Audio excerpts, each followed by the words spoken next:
satisfaction, and why, contrary to what we might expect because of chronic health illness, other challenges, older adults actually report being more satisfied than they were when they were younger. So bear with me for just a second as I figure out how to advance my slides. Here we go. So the first lesson is don't sweat the small stuff. When you live through World War II and a depression, when we live through a global pandemic, it helps us put things into perspective. And we no longer stress out so much about whether somebody cut us off on the highway or we got passed up from something we wanted. We're able to focus on the big problems and recognize that the small stuff we can just let go of. And that's a really important lesson, I think, that we can learn from older adults.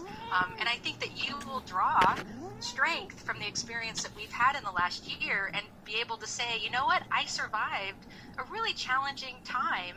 I don't have to worry so much about these small challenges and frustrations. I can move on. We stop caring what other people think of us, and that is such a gift. So as we age, we are able to be our more authentic selves because we're no longer as worried about the impression that we're making on others or whether people like us, whether we're going to be invited to the party or be accepted by our peers. And that is a really liberating thing that happens as we age. So we can look forward to that. We tend to focus on the relationships that matter. And we learn that it's not the quantity of relationships that we have, it's the quality. And so older adults tend to spend less time investing in new relationships and really double down on the relationships that are meaningful and give them joy. And finally, we learn that although a certain amount of material wealth and comfort is important for our satisfaction and happiness, more is not always more.